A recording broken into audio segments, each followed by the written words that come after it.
हरियाणा की राजनीति में अक्सर कहा जाता है, जो नरवाना से उठता है वो पूरे प्रदेश को हिलाकर रख देता है। कभी रणदीप सिंह सुरजेवाला ने यहाँ से अपनी सियासी ताकत दिखाई, कभी ओम प्रकाश चौटाला ने इस धरती से पूरे हरियाणा की राजनीति को अपने इशारों पर नचाया। और अब नरवाना की राजनीति में एक और नाम तेजी से चर्चा में है, कृष्ण बेदी। बेदी जिन्होंने विधानसभा के चुनावी मैदान से लेकर प्रदेश की राजनीति तक ये साबित कर दिया कि नरवाना अब फिर से उठ खड़ा हुआ है। सवाल सिर्फ इतना है, क्या कृष्ण बेदी सुरजेवाला और चौटाला की तरह हरियाणा की राजनीति का तीसरा बड़ा चेहरा बन पाएंगे? यही है असली बहस। नरवाना की राजनीति अक्सर हरियाणा के बड़े नेताओं की चर्चा में पीछे छूट जाती थी, लेकिन जब जब यहाँ से कोई नेता उभरकर पूरे प्रदेश की राजनीति में छा गया, तब ये इलाका सुर्खियों में आ गया।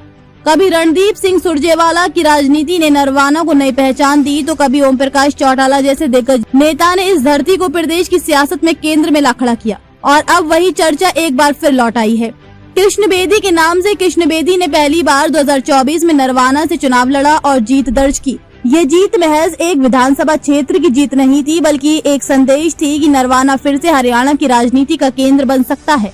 बेदी ने जिस तरह चुनावी मैदान में रणनीति बनाई और स्थानीय मुद्दों को मजबूती से उठाया, उसने ये साबित किया कि वह केवल चुनाव जीतने आए नेता नहीं है, बल्कि अपनी सीट को प्रदेश की राजनीति में असरदार बनाने वाले खिलाड़ी हैं।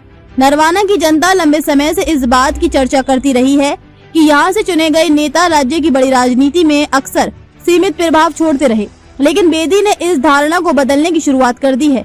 वे हर मुद्दे पर मुखर रहते हैं, विधानसभा में सक्रिय उपस्थिति दर्ज कराते हैं और साथ ही अपनी जमीनी पकड़ को भी मजबूत करते जा रहे हैं। यही वजह है कि उनकी तुलना अब सुरजेवाला और चौटाला जैसे दिग्गजों से की जाने लगी है।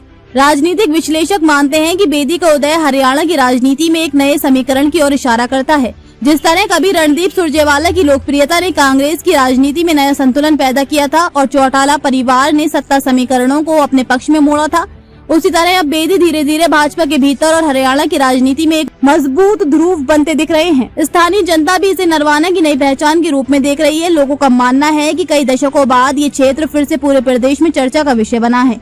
गांव से लेकर शहर तक लोग खुलकर कहते हैं कि अब नरवाना को एक ऐसा चेहरा मिला है जो सिर्फ विधानसभा का प्रतिनिधि नहीं, बल्कि प्रदेश की दिशा तय करने की क्षमता रखता है।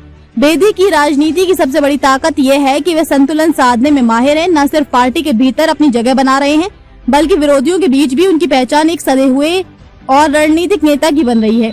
यही कारण है कि हरियाणा के राजनीतिक गलियारों में आज अक्सर ये चर्चा होती है कि आने वाले समय में बेदी की भूमिका और भी अहम हो सकती है।